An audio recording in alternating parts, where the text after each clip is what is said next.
सिलसिला हम शुरू कहां से हुए थे? पाकिस्तान का मतलब क्या? ला इलाहा इल्लल्लाह। अब पाक ईरान शाहराह N40 पर IED धमाका हुआ है। पेशावर के मज़ाफ़ाती इलाके अरमड़ में एक मस्जिद के बाहर देसी साख्ता बम के धमाके में मुफ्ती मुनीर शाकिर जाम भाग। खबर है कि करक 2 थानों और सुई गैस ऑफिस पर हमला, फायरिंग का तबादला जारी है। थाना याकूब शहीद पर हमले में सब इंस्पेक्टर असलम नूर शहीद हो चुका है। अपडेट करें आपको, नोशकी में दालबद्दीन शाहराह पर धमाके से 5 अफराद जाम बहक और 10 जख्मी हो गए हैं। वज़ीर आज़म, वफाकी वज़ीर दाखिला, वज़ीर आला बलूचिस्तान समेत दीगर रहनुमाओं ने नोशकी में धमाके की शदीद मज़म्मत की। कदम BLA के दहशत गर्दों का नोशकी में हमला, बुज़दिलाना खुदकुश हमले में FC के 3 जवान और 2 शहरी शहीद हो गए। खौफ का राज है इस वक्त वहां पर, ये बात कही जा रही है, क्योंकि जाफर एक्सप्रेस, उसके बाद 3 से 4 हमले और हुए और अब एक बहुत बड़ा हमला हुआ है। 90 मिलिट्री मैन के लिए कह रहे हैं, वो 90 लोगों को उन्होंने मार दिया, वो ये कह रहे हैं। तो इट मेक सेंस भारत के लिए या अमेरिका के लिए कि वो बलूचिस्तान में सूरत हाल को उस लेवल तक रखे जहाँ पे अदम इस्तेहकाम हो और जो चीज़ें जिस तरह आगे बढ़नी चाहिए वो ना बढ़ें। तो ये तो बिल्कुल एक नेचुरल सी बात है, इस पर किसी को कोई शक भी नहीं है और दो आरा भी नहीं है। तो मेरे ख्याल में तो ये बेसिकली अनडिक्लेयर्ड वॉर है पाकिस्तान के लिए। कि वर्स्ट कम टू वर्स्ट अगर पाकिस्तान की सर्वाइवल का मसला आता है तो फिर दिल्ली और बम्बई नहीं बचेंगे। They should be very clear. Hello दोस्तों, स्वागत है आप सभी का APN चैनल पे। तो फ्रेंड्स, आइए देखते हैं पाकिस्तानी मीडिया की लेटेस्ट वीडियो। तो दोस्तों, इस समय पाकिस्तानी मीडिया से जो लेटेस्ट खबर निकल के आ रही है उसके हिसाब से इस समय पाकिस्तान के अंदर जो खौफ का राज है वह साफ साफ पाकिस्तानी मीडिया और पाकिस्तानी एनालिस्ट के ऊपर देखा जा सकता है। क्योंकि जिस तरह से एक के बाद एक और ख़ास तौर से पिछले 1-2 हफ्तों के अंदर न सिर्फ जो जाफर एक्सप्रेस वाला कांड हुआ, जो कि अपने आप में पाकिस्तान के इतिहास में बहुत बड़ा मामला है, और उसके साथ साथ एक के बाद एक जिस तरह से पाकिस्तान के जगह जगह एक के बाद एक कई धमाके कहीं हो रहे हैं, तो कहीं पर पाकिस्तानी आर्मी के ऊपर हमले हो रहे हैं, तो कहीं पर जो पाकिस्तानी मस्जिद हैं उनके अंदर ब्लास्ट हो रहे हैं। यानी ऐसा मामला लग रहा है कि जैसे पाकिस्तान के अंदर युद्ध सा छिड़ गया हो, जिसको देख करके इनफैक्ट कई पाकिस्तानी एनालिस्ट तो ये भी कह रहे हैं कि यह पाकिस्तान के ऊपर युद्ध छेड़ दिया गया हो। एंड ऑफ कोर्स जो पाकिस्तानी हैं इसमें भारत का नाम लेना नहीं भूल रहे हैं, क्योंकि ऑब्वियसली अब पाकिस्तान जो कि खुद एक चोर है, अपने आप को चोर कहने से तो रहा। तो दोस्तों, आइए देखते हैं पाकिस्तानी मीडिया की इस लेटेस्ट वीडियो को। साथ ही आपसे रिक्वेस्ट है कि प्लीज़ चैनल को सब्सक्राइब करके हमें सहयोग दें। Thank you.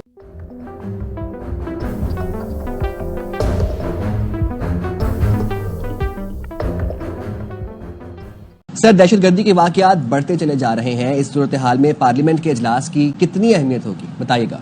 एक ट्रायंगल है दहशतगर्दी की, जिसका बेस अफगानिस्तान है, जिसकी स्पॉन्सरशिप भारत कर रहा है, और फ्रंट पे ये 2 बड़ी तंजीमें लड़ रही हैं। उसमें BLA है या उसके एफिलिएटेड ग्रुप है, ब्रास वगैरह, या फिर TTP और इसके साथ उसके साथ जी ठीक तो आपस में ट्रायंगल की तीनों जो कॉर्नर है बड़ी कोलूजन है। तो मेरे ख्याल में तो ये बेसिकली अनडिक्लेयर्ड वॉर है पाकिस्तान के लिए।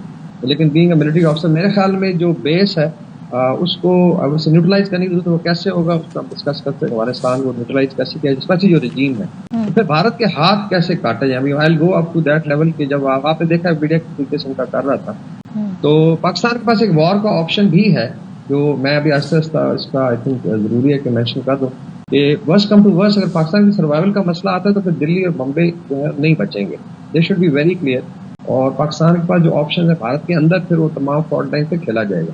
तो ये जरूरी है कि इस पूरी जो थ्रेट है, जब आपके सर्वाइवल का मसला हो तो फिर ये स्पोर्ट्स और तजारत और जी इसकी थिंक टैंक आपस में बैठे। मेरे ख्याल में जिस तरीके से भारतीय मीडिया ने बिहेव किया है और जितने उन्होंने शादियाने बांधी, तो इट्स वेरी क्लियर कि एक नफरत की दूसरी साइड से पूरी एनवायरमेंट है जो मोदी साहब ने क्रिएट की है, और उसका जवाब मेरे ख्याल है इनके जवाब पत्थर से पाकिस्तान को देना चाहिए।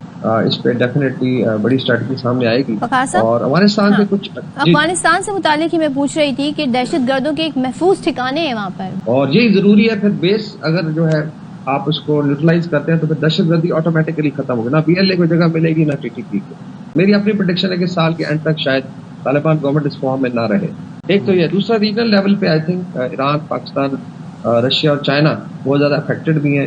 इन्होंने काफी फॉर्मेट्स में उनको समझाया भी है, लेकिन मेरे ख्याल में अभी जो समझाने का टाइम गुजर चुका है। और पाकिस्तान एक तो इस पे काम करे कि कोई ऐसी गवर्नमेंट है जो एटलीस्ट आप कह लें कि इंसानियत के साथ चले और हमसाया वाले के साथ पीस के साथ चले। लेकिन मेरे ख्याल में जो दो बेस बने हुए हैं, अफगानिस्तान और भारत, अभी इनको उसी तरीके से जवाब देने का टाइम आ गया है और उसमें वॉर भी एक ऑप्शन हो सकती है और भारत भूल जाए कि पाकिस्तान को डिस्टेबलाइज करके ये आप कह लें कि इंटैक्ट रहेगा खुद भी। और ये खबरें हमें ये बता रही हैं कि जो मैंने आपको अपने प्रीवियस प्रोग्राम में एक बात कही थी कि पाकिस्तान में खौफ के साए मंडला रहे हैं, तो वो अभी चंद घंटे के अंदर खौफ के साए मंडलाने से बात बढ़ चुकी है, क्योंकि वो मंडलाने के बजाय उनका राज हो चुका है।